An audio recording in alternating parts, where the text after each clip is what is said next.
अस्सलाम वालेकुम dear students. आज की वीडियो बहुत इंपॉर्टेंट है उन स्टूडेंट्स के लिए जिन्होंने अभी तक प्रिपरेशन नहीं की, जिन्होंने चीज़ें रिवाइज़ नहीं की हुई और वो परेशान है कि ई कैट का टेस्ट बहुत करीब आ गया है, तो हम कैसे इसको प्रिपेयर करें।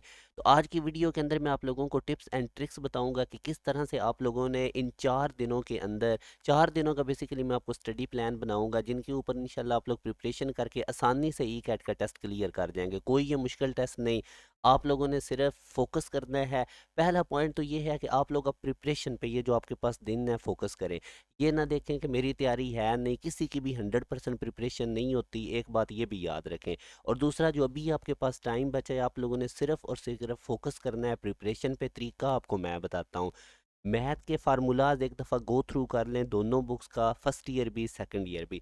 अब ज़ाहिर है आप पढ़ते रहे हैं, फर्स्ट ईयर में भी आपने पढ़ी है, एफएससी आईसीएस की हुई है, और अभी सेकंड ईयर में भी आपने काफ़ी हद तक चीज़ें कर ली होंगी, तो फार्मूलाज देखने कोई इतना मसला नहीं है। इसके ऊपर आप लगाएं तकरीबन 4 to 5 आवर्स, पूरी बुक का गो थ्रू कर दें। और मेरे चैनल की प्लेलिस्ट में जाके शॉर्ट ट्रिक्स लाजमी देखें, क्योंकि यूईटी के अंदर लॉन्ग क्वेश्चन आते हैं, टाइम कंज्यूमिंग होते हैं, तो वो 2 आवर्स तक आपके लगेंगे। आप लोगों ने शॉर्ट ट्रिक सारे चैनल की प्लेलिस्ट से देख लेने हैं। फिर जो कोनिक सेक्शन वाला चैप्टर है और एनालिटिकल ज्योमेट्री सेकंड ईयर में, इनको ज़रा केयरफुली देख लें। कोनिक सेक्शन में से वो देख लें सर्कल की एक्सेंट्रिसिटी कितनी है, पैराबोला की, हाइपरबोला की कितनी होती है। और इसी तरह एनालिटिकल ज्योमेट्री के अंदर से तमाम फार्मूलाज एक दफ़ा गो थ्रू कर लें। कोनिक सेक्शन के ऊपर मैंने कंप्लीट चैप्टर ये रिकॉर्ड किया हुआ है, मेरे चैनल की प्लेलिस्ट में जाके अगर कोई कन्फ्यूजन बने तो वहाँ से भी आप कंसल्ट कर सकते हैं। तो कोनिक सेक्शन को ज़रा केयरफुली आप लोग देखें, इस चैप्टर को गो थ्रू कर लें।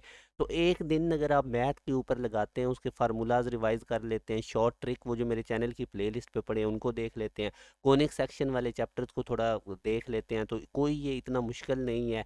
आप लोग अगर नियत के साथ करेंगे तो ईजिली आप गो थ्रू कर लें। और ज़ाहिर है अब आपने फर्स्ट ईयर में भी मैथ पढ़ा हुआ है, सेकंड ईयर में भी काफ़ी पढ़ लिया हुआ है, तो ये रिवाइज करना कोई इतना मुश्किल काम नहीं होगा। इस वजह से आप इसको देख लें।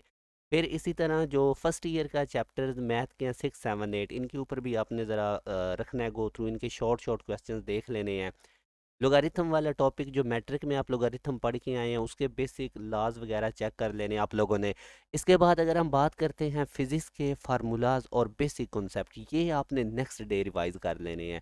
अब फार्मूलाज आपको पता है सारे, प्रोजेक्टाइल मोशन के जिस तरह हो गए, वर्क वगैरह के हो गए, काइनेटिक एनर्जी मोमेंटम के रिलेशन होंगे, तो इसके ऊपर, और बेसिक कॉन्सेप्ट जो बेसिक डेफिनेशंस होती हैं, इस तरह से आपने फिज़िक्स का गो थ्रू कर लेना है। केमिस्ट्री के एक्सरसाइज के एमसीक्यूज गो थ्रू कर लें और समरी वगैरह इंपॉर्टेंट चैप्टर्स की पढ़ लें, जिस तरह ऑर्गेनिक केमिस्ट्री है, थोड़ा बहुत उसके रिएक्शंस वगैरह देख लें कि कौन से रिएक्टेंट मिलके कौन सी प्रोडक्ट बना रही हैं, कंडीशन क्या है।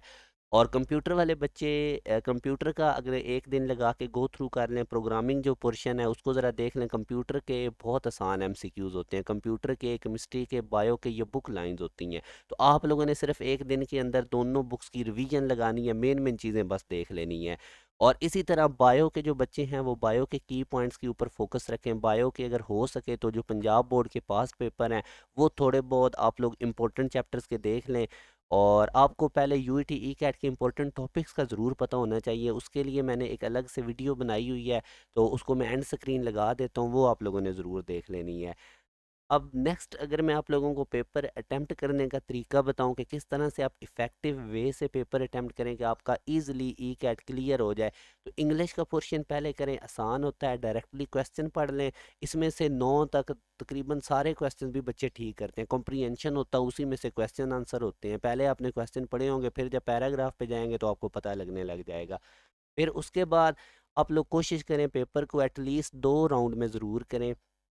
इंग्लिश का पोर्शन पहले करके फिर बाकी क्वेश्चंस अटेम्प्ट करें। आप फिजिक्स में जिस तरह अगर न्यूमेरिकल बेस आ रहे हैं तो उसको डिले कर दें, क्योंकि न्यूमेरिकल बेस टाइम कंज्यूमिंग होते हैं। स्टेटमेंट वाले पहले कर लें और जो क्वेश्चंस आपको आते हैं पहले वो डन करें। फिर उसके बाद जो नहीं आते उनको थोड़ा छोड़ के दूसरे राउंड में फिर उनको देख लें, तो ऑटोमेटिकली आप कर जाएंगे। और एमसीक्यूज़ कैसे अटेम्प्ट करने हैं, इसके ऊपर भी मैंने एक वीडियो बनाई हुई है, मैं एंड स्क्रीन लगा दूंगा, एक दफ़ा आप उसको ज़रूर देख लें, ताकि आपको पता लग जाएगा कि किस तरह से हमने करेक्ट आंसर गेस करने हैं। एलिमिनेशन मेथड यूज़ करें। बाज़ औक़ात हमें क्वेश्चन देखते ही आइडिया हो जाता है कि ये इसका ऑप्शन नहीं है, इनमें से हो सकता है। और मेन इंपॉर्टेंट ये है कि क्वेश्चन सारे अटैम्प्ट करें, क्योंकि ये बहुत बच्चे मिस्टेक करते हैं, वो पेपर पूरा नहीं अटैम्प्ट करते हैं। देखिए अगर आपको आइडिया हो रहा है, कोई एक आधा भी एमसीक्यूज आपको पता लग रहा है कि ये इसका ऑप्शन नहीं है, तो बाकियों में ज़रूर अटैम्प्ट करें। एमसीक्यूज ठीक होगा तो आपको 4 नंबर मिलेंगे, और गलत होने पे सिर्फ एक माइनस होना है। तो कोशिश करें कि एक क्वेश्चन जो आपका बिल्कुल ही नहीं पता चल रहा तो वो आप स्किप कर दें, वरना कोशिश करें कि मैक्सिमम क्वेश्चंस आप अटैम्प्ट करें। तो देखें अब मैं आपको वाइंड अप करता हूँ। एक दिन मैथ बायो पे लगाएं, एक दिन केमिस्ट्री कंप्यूटर पे लगाएं, एक दिन फिजिक्स के ऊपर लगाएं, और चौथा दिन इनकी रिवीजन के लिए लगाएं। और सिर्फ मेन मेन चीज़ें देखें। अब ज़ाहिर है आपने इंटरमीडिएट में आपको तकरीबन दूसरा साल आपका है वो भी कंप्लीट होने वाला है, तो आपको काफ़ी हद तक आइडिया है चीज़ें कौन सी इंपॉर्टेंट है कौन सी नहीं। तो आप लोग एटलीस्ट जिस तरह बोर्ड पैटर्न पे एमसीक्यूज़ के लिए रीडिंग करते हैं उस तरह से आपने मेन मेन चीज़ें देख लेनी। और आपको कुछ मैंने पॉइंट्स हाईलाइट करके भी बताए हैं, तो इस तरह से आप ये अपने 4 डेज़ यूटिलाइज़ करें। इंशाल्लाह अल्लाह के करम से आप लोग ये आराम से क्लियर कर जाएंगे, और 132 मार्क्स लेना कोई मुश्किल नहीं है। सिर्फ आप पेपर जब अटैम्प्ट कर रहे हो तो जो क्वेश्चंस आते हैं वो पहले करते जाएं, कोशिश करें मैक्सिमम क्वेश्चंस अटैम्प्ट कर जाएं, एलिमिनेशन मेथड यूज़ करें। और मैंने एमसीक्यूज़ के ऊपर बाकायदा एक वीडियो भी बनाई हुई है कि कैसे आप लोगों ने एमसीक्यूज़ पेपर अटैम्प्ट करना होता है, तो ये आराम से आपके 132 बन जाएंगे, ये कोई मुश्किल काम नहीं।